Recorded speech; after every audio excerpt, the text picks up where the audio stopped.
Hello दोस्तों, ज्ञान take में आप सभी का स्वागत है। आज हम मुंशी प्रेमचंद जी द्वारा लिखी एक बहुत ही प्रसिद्ध कहानी भाड़े की टट्टू को पढ़ेंगे। तो चलिए वीडियो को शुरू करते हैं। भाड़े का टट्टू। मुंशी प्रेमचंद। आगरा कॉलेज के मैदान में संध्या समय दो युवक हाथ से हाथ मिलाए टहल रहे थे। एक का नाम यशवंत था, दूसरे का रमेश। यशवंत डीलडौल का ऊंचा और बलिष्ठ था। उसके मुख पर संयम और स्वास्थ्य की कांति झलकती थी। रमेश छोटे कद और इखरे बदन का तेजहीन और दुर्बल आदमी था। दोनों में किसी विषय पर बहस हो रही थी। यशवंत ने कहा, मैं आत्मा के आगे धन का कुछ मूल्य नहीं समझता। रमेश बोला, बड़ी खुशी की बात है। यशवंत, हाँ देख लेना, तुम ताना मार रहे हो, लेकिन मैं दिखला दूंगा कि धन को कितना तुच्छ समझता हूँ। रमेश, खैर दिखला देना, मैं तो धन को तुच्छ नहीं समझता। धन के लिए 15 वर्षों से किताब चाट रहा हूँ। धन के लिए माँ बाप भाई बंद सबसे अलग यहाँ पड़ा हूँ। न जाने अभी कितनी सलामियाँ देनी पड़ेंगी, कितनी खुशामद करनी पड़ेगी। क्या इसमें आत्मा का पतन न होगा? मैं तो इतने ऊंचे आदर्श का पालन नहीं कर सकता। यहाँ तो अगर किसी मुकदमे में अच्छी रिश्वत पा जाए तो शायद छोड़ न सके। क्या तुम छोड़ दोगे? यशवंत, मैं उसकी ओर आंख उठाकर भी न देखूंगा और मुझे विश्वास है कि तुम जितने नीच बनते हो उतने नहीं हो। रमेश, मैं उससे कहीं नीच हूं जितना कहता हूं। यशवंत, मुझे तो यकीन नहीं आता कि स्वार्थ के लिए तुम किसी को नुकसान पहुंचा सकोगे। रमेश भाई, संसार में आदर्श का निर्वाह केवल सन्यासी ही कर सकता है, मैं तो नहीं कर सकता। मैं तो समझता हूं कि अगर तुम्हें धक्का देकर तुमसे बाजी जीत सकूं तो तुम्हें जरूर गिरा दूंगा। और बुरा न मानो तो कह दूं, तुम भी मुझे जरूर गिरा दोगे। स्वार्थ का त्याग करना कठिन है। यशवंत, तो मैं कहूंगा कि तुम भाड़े के टट्टू हो। रमेश, और मैं कहूंगा कि तुम काठ के उल्लू हो। 2 यशवंत और रमेश साथ साथ स्कूल में दाखिल हुए और साथ ही साथ उपाधियां लेकर कॉलेज से निकले। यशवंत कुछ मंदबुद्धि पर बला का मेहनती था। जिस काम को हाथ में लेता उससे चिमट जाता और उसे पूरा करके ही छोड़ता। रमेश तेज था पर आलसी। घंटे भर भी जमकर बैठना उसके लिए मुश्किल था। MA तक तो वह आगे रहा और यशवंत पीछे। मेहनत बुद्धि बल से परास्त होती रही, लेकिन सिविल सर्विस में पासा पलट गया। यशवंत सब धंधे छोड़कर किताबों पर पिल पड़ा। घूमना फिरना, सैर सपाटा, सर्कस, थिएटर, यार दोस्त, सबसे मुंह मोड़कर अपने एकांत कुटीर में जा बैठा। रमेश दोस्तों के साथ गपशप उड़ाता, क्रिकेट खेलता रहा। कभी कभी मनोरंजन के तौर पर किताब देख लेता। कदाचित उसे विश्वास था कि आपकी भी मेरी तेजी बाजी ले जाएगी। अक्सर जाकर यशवंत को दिख करता। उसकी किताब बंद कर देता, कहता, क्यों प्राण दे रहे हो? सिविल सर्विस कोई मुक्ति तो नहीं है जिसके लिए दुनिया से नाता तोड़ लिया जाए। यहां तक कि यशवंत उसे आते देखता तो किवाड़े बंद कर लेता। आखिर परीक्षा का दिन आ पहुंचा। यशवंत ने सब कुछ याद किया था, पर किसी प्रश्न का उत्तर सोचने लगता तो उसे मालूम होता, मैंने जितना पढ़ा था सब भूल गया। वह बहुत घबराया हुआ था। रमेश पहले से कुछ सोचने का आदी न था। सोचता, जब पर्चा सामने आएगा उस वक्त देखा जाएगा। वह आत्मविश्वास से फूला फूला फिरता था। परीक्षा का फल निकला तो सुस्त कछुआ तेज खरगोश से बाजी मार ले गया था। अब रमेश की आंखें खुली पर वह हताश न हुआ। योग्य आदमी के लिए यश और धन की कमी नहीं, यह उसका विश्वास था। उसने कानून की परीक्षा की तैयारी शुरू की और यद्यपि उसने बहुत ज्यादा मेहनत न की, लेकिन अव्वल दर्जे में पास हुआ। यशवंत ने उसको बधाई का तार भेजा। अब एक जिले का अफसर हो गया था। 10 साल गुजर गए। यशवंत दिलोजान से काम करता था और उसके अफसर उससे बहुत प्रसन्न थे। पर अफसर जितने प्रसन्न थे, मातहत उतने ही अप्रसन्न रहते थे।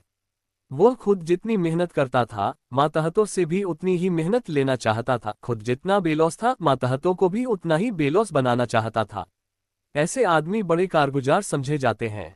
यशवंत की कारगुजारी का अफसरों पर सिक्का जमता जाता था। 5 वर्षों में ही वह जिले का जज बना दिया गया। रमेश इतना भाग्यशाली न था। वह जिस इजलास में वकालत करने जाता वहीं असफल रहता। हाकिम को नियत समय पर आने में देर हो जाती तो खुद भी चल देता और फिर बुलाने से भी न आता। कहता, अगर हाकिम वक्त की पाबंदी नहीं करता तो मैं क्यों करूं? मुझे क्या गरज पड़ी है कि घंटों उनके इजलास पर खड़ा उनकी राह देखा करूं? बहस इतनी निर्भीकता से करता कि खुशामद के आदि हुकाम की निगाहों में उसकी निर्भीकता गुस्ताखी मालूम होती। सहनशीलता उसे छू नहीं गई थी। हाकिम हो या दूसरे पक्ष का वकील, जो उसके मुंह लगता उसकी खबर लेता था। यहां तक कि एक बार वह जिला जज ही से लड़ बैठा। फल ये हुआ कि उसकी सनद छीन ली गई, किंतु मुवक्किलों के हृदय में उसका सम्मान ज्यों का त्यों रहा। तब उसने आगरा कॉलेज में शिक्षक का पद प्राप्त कर लिया, किंतु यहाँ भी दुर्भाग्य ने साथ न छोड़ा। प्रिंसिपल से पहले ही दिन खटपट हो गई।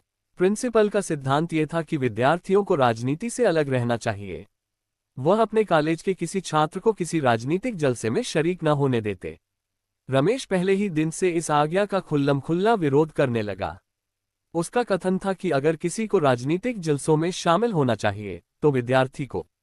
ये भी उसकी शिक्षा का एक अंग है। अन्य देशों में छात्रों ने युगांतर उपस्थित कर दिया है, तो इस देश में क्यों उनकी जबान बंद की जाती है? इसका फल ये हुआ कि साल खत्म होने के पहले ही रमेश को इस्तीफा देना पड़ा। किंतु विद्यार्थियों पर उसका दबाव तिल भर भी कम न हुआ। इस भांति कुछ तो अपने स्वभाव और कुछ परिस्थितियों ने रमेश को मार मारकर हाकिम बना दिया। पहले मुवक्किलों का पक्ष लेकर अदालत से लड़ा, फिर छात्रों का पक्ष लेकर प्रिंसिपल से रार मोल ली और अब प्रजा का पक्ष लेकर सरकार को चुनौती दी। वह स्वभाव से ही निर्भीक, आदर्शवादी, सत्यभक्त तथा आत्माभिमानी था। ऐसे प्राणी के लिए प्रजा सेवक बनने के सिवा और उपाय ही क्या था? समाचार पत्रों में वर्तमान परिस्थिति पर उसके लेख निकलने लगे।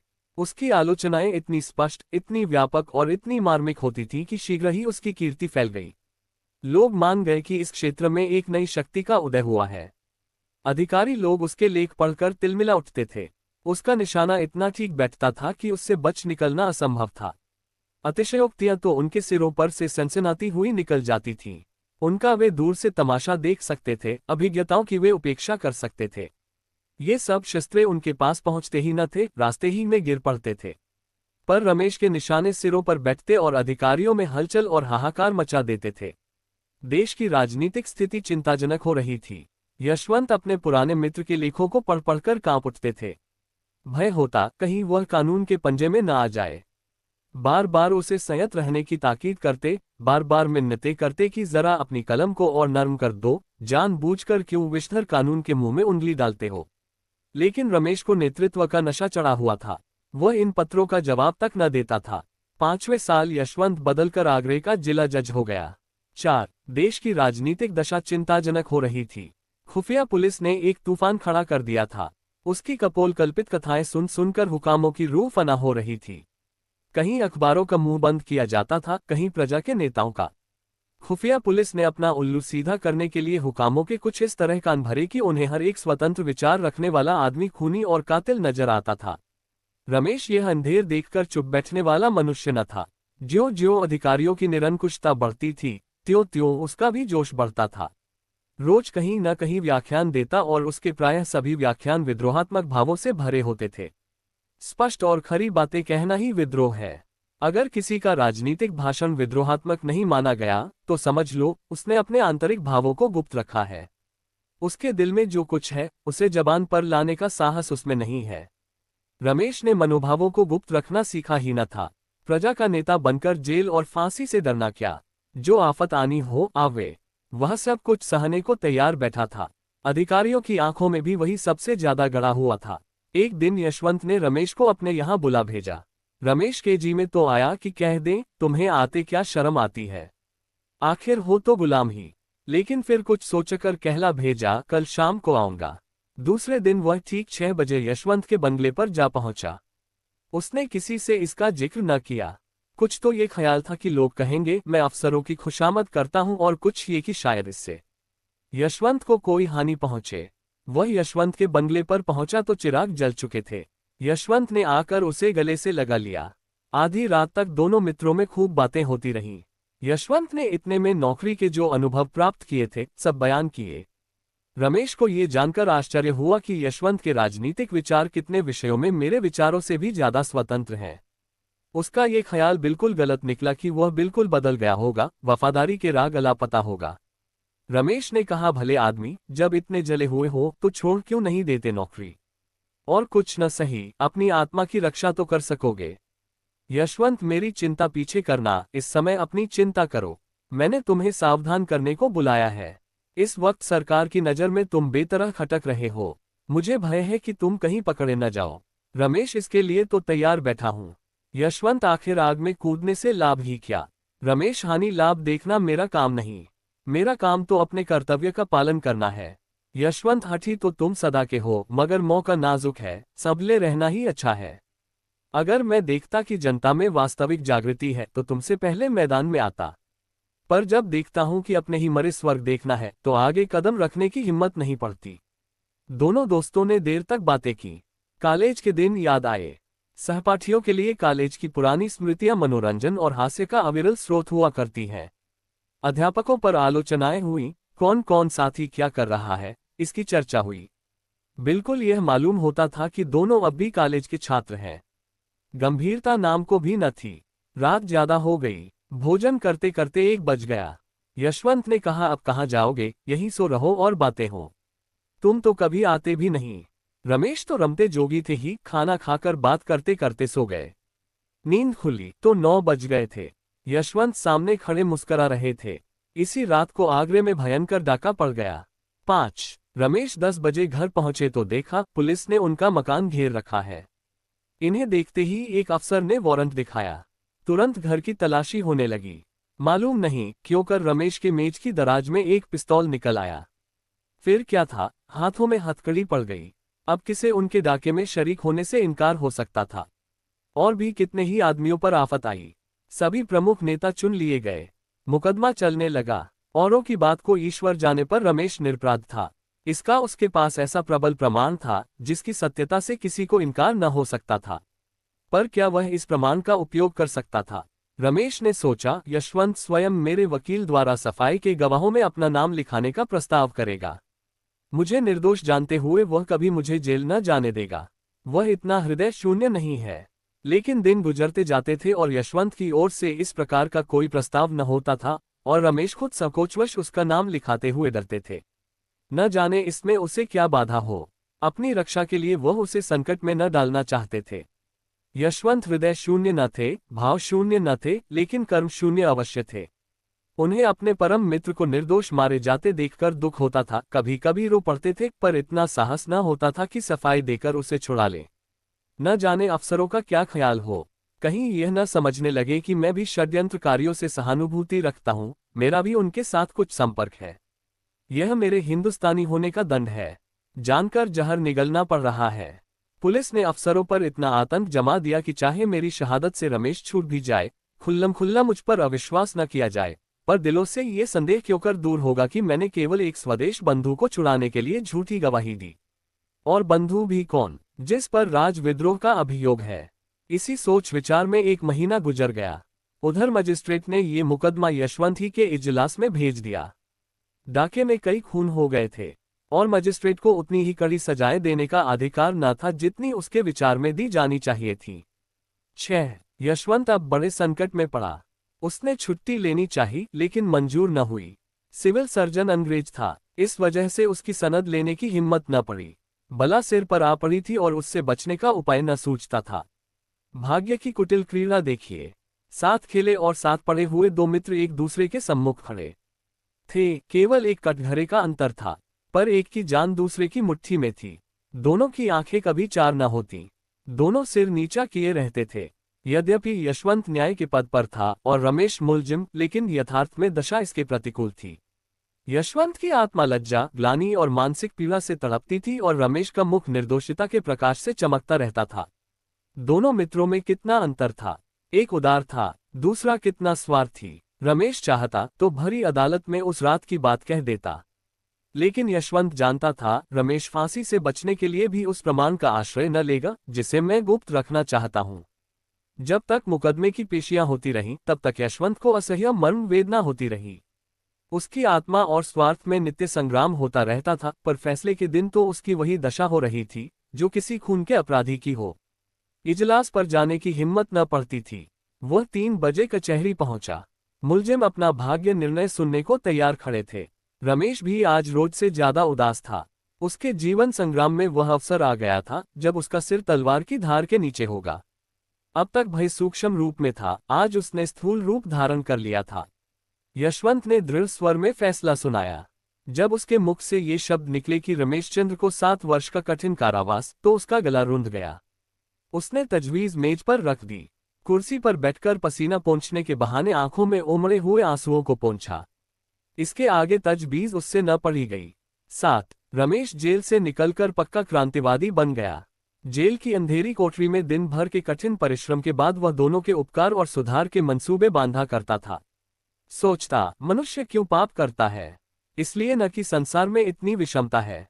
कोई तो विशाल भवनों में रहता है और किसी को पेड़ की छांव भी मयसर नहीं। कोई रेशम और रत्नों से मढ़ा हुआ है, किसी को फटा वस्त्र भी नहीं। ऐसे न्यायविहीन संसार में यदि चोरी, हत्या और अधर्म है तो ये किसका दोष है? वह एक ऐसी समिति खोलने का स्वप्न देखा करता जिसका काम संसार से इस विषमता को मिटा देना हो। संसार सबके लिए है और उसमें सबको सुख भोगने का समान अधिकार है। न डाका डाका है, न चोरी चोरी। धनी अगर अपना धन खुशी से नहीं बांट देता तो उसकी इच्छा के विरुद्ध बांट लेने में क्या पाप? धनी उसे पाप कहता है तो कहे। उसका बनाया हुआ कानून दंड देना चाहता है तो दे। हमारी अदालत भी अलग होगी। उसके सामने वे सभी मनुष्य अपराधी होंगे जिनके पास जरूरत से ज्यादा सुख भोग की सामग्रियां हैं। हम भी उन्हें दंड देंगे, हम भी उनसे कड़ी मेहनत लेंगे। जेल से निकलते ही उसने इस सामाजिक क्रांति की घोषणा कर दी। गुप्त सभाएं बनने लगी, शस्त्र जमा किए जाने लगे और थोड़े ही दिनों में डाकों का बाजार गर्म हो गया। पुलिस ने उसका पता लगाना शुरू किया। उधर क्रांतिकारियों ने पुलिस पर भी हाथ साफ करना शुरू किया। उनकी शक्ति दिन दिन बढ़ने लगी। काम इतनी चतुराई से होता था कि किसी को अपराधी का कुछ सुराग न मिलता। रमेश कहीं गरीबों के लिए दवाखाने खोलता, कहीं बैंक। डाके के रुपयों से उसने इलाके खरीदना शुरू किया। जहां कोई इलाका नीलाम होता वह उसे खरीद लेता। थोड़े ही दिनों में उसके अधीन एक बड़ी जायदाद हो गई। इसका नफा गरीबों के उपकार में खर्च होता था। तुर्रा ये कि सभी जानते थे ये रमेश की करामात है, पर किसी की मुंह खोलने की हिम्मत न होती थी। सभ्य समाज की दृष्टि में रमेश से ज्यादा घृणित और कोई प्राणी संसार में न था। लोग उसका नाम सुनकर कानों पर हाथ रख लेते थे।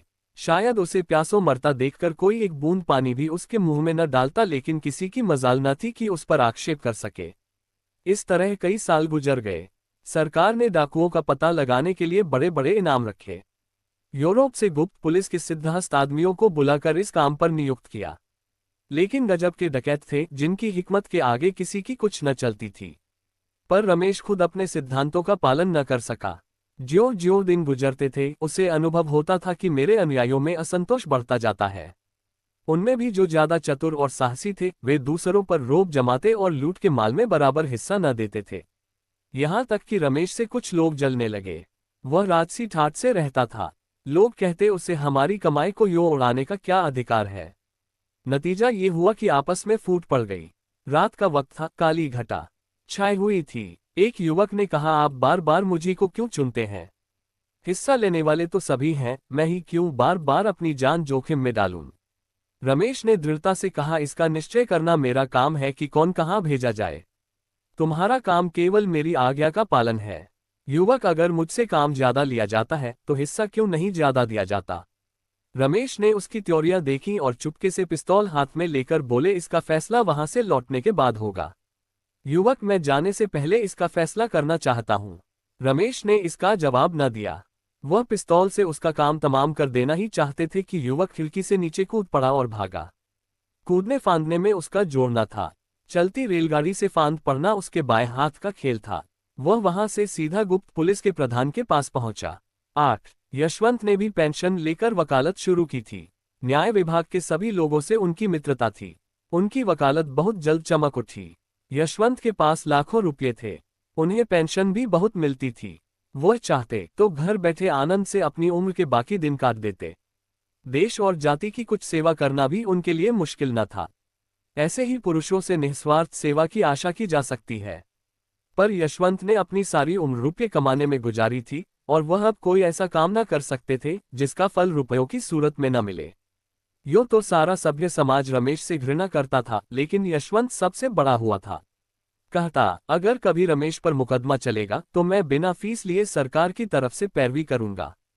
खुल्लम खुल्ला रमेश पर छींटे उड़ाया करता, यह आदमी नहीं, शैतान है, राक्षस है, ऐसे आदमी का तो मुंह न देखना चाहिए। ओ, इसके हाथों कितने भले घरों का सर्वनाश हो गया। कितने भले आदमियों के प्राण गए। कितनी स्त्रियां विधवा हो गईं। कितने बालक अनाथ हो गए। आदमी नहीं, पिशाच है। मेरा बस चले तो इसे गोली मार दूं, जीता चुनवा दूं।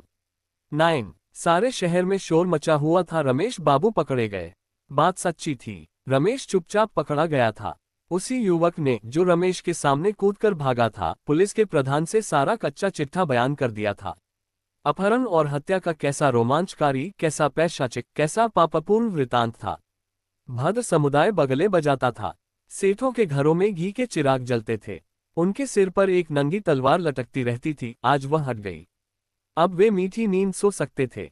अखबारों में रमेश के हथकंडे छपने लगे। वे बातें जो अब तक मारे भाई के किसी की जबान पर न आती थीं, अब अखबारों में निकलने लगी। उन्हें पढ़कर पता चलता था कि रमेश ने कितना अंधेर मचा रखा था। कितने ही राजे और रईस उसे माहवार टैक्स दिया करते थे।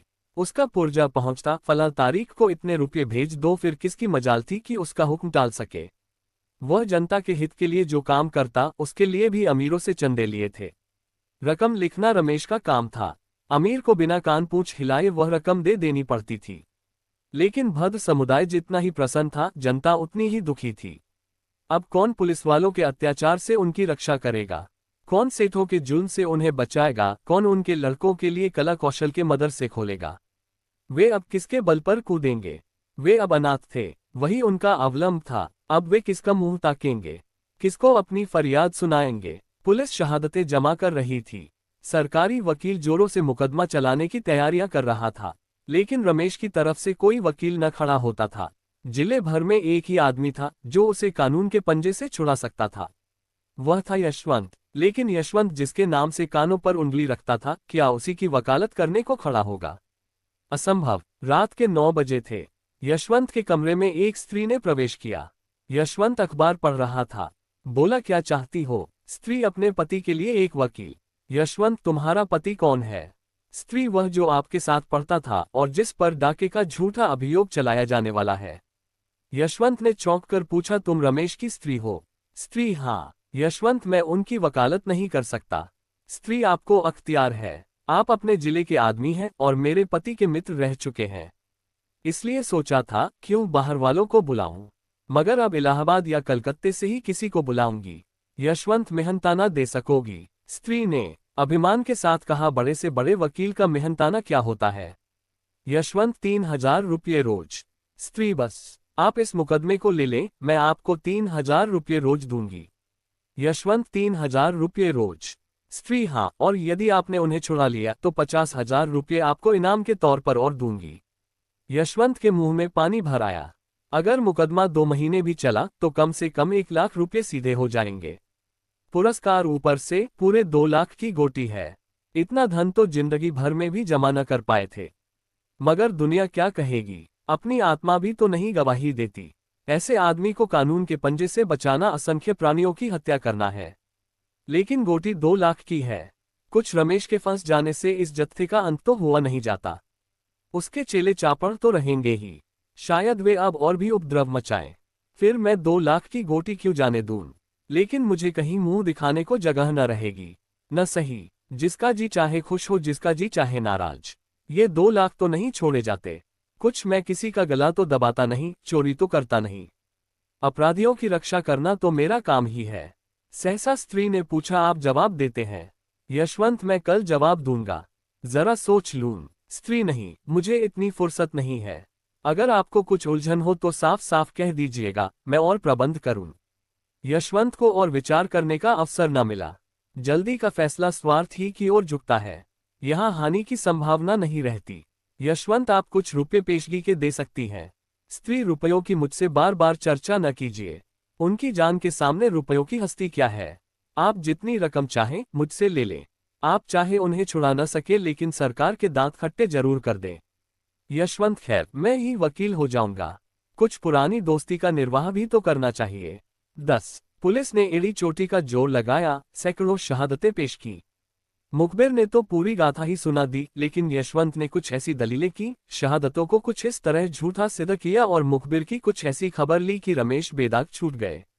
उन पर कोई अपराध न सिद्ध हो सका। यशवंत जैसे संयत और विचारशील वकील का उनके पक्ष में खड़े हो जाना ही इसका प्रमाण था कि सरकार ने गलती की। संध्या का समय था। रमेश के द्वार पर शामियाना तना हुआ था। गरीबों को भोजन कराया जा रहा था। मित्रों की दावत हो रही थी। ये रमेश के छूटने का उत्सव था। यशवंत को चारों ओर से धन्यवाद मिल रहे थे। रमेश को बधाइयां दी जा रही थीं। यशवंत बार बार रमेश से बोलना चाहता था, लेकिन रमेश उनकी ओर से मुंह फेर लेते थे। अब तक उन दोनों में एक बात भी न हुई थी। आखिर यशवंत ने एक बार झुंझलाकर कहा, तुम तो मुझसे इस तरह ऐंठे हुए हो मानो मैंने तुम्हारे साथ कोई बुराई की है। रमेश, और आप क्या समझते हैं कि मेरे साथ भलाई की है? पहले आपने मेरे इस लोक का सर्वनाश किया था, अब की परलोक का किया। पहले न्याय किया होता तो मेरी जिंदगी सुधर जाती, और अब जेल जाने देते तो आकबत बन जाती। यशवंत, ये तो न कहोगे कि इस मामले में कितने साहस से काम लेना पड़ा? रमेश, आपने साहस से काम नहीं लिया, स्वार्थ से काम लिया। आप अपने स्वार्थ के भक्त हैं। मैं तो आपको भाड़े का टट्टू समझता हूं। मैंने अपने जीवन का बहुत दुरुपयोग किया, लेकिन उसे आपके जीवन से बदलने को किसी दशा में तैयार नहीं हूं। आप मुझसे धन्यवाद की आशा न रखें।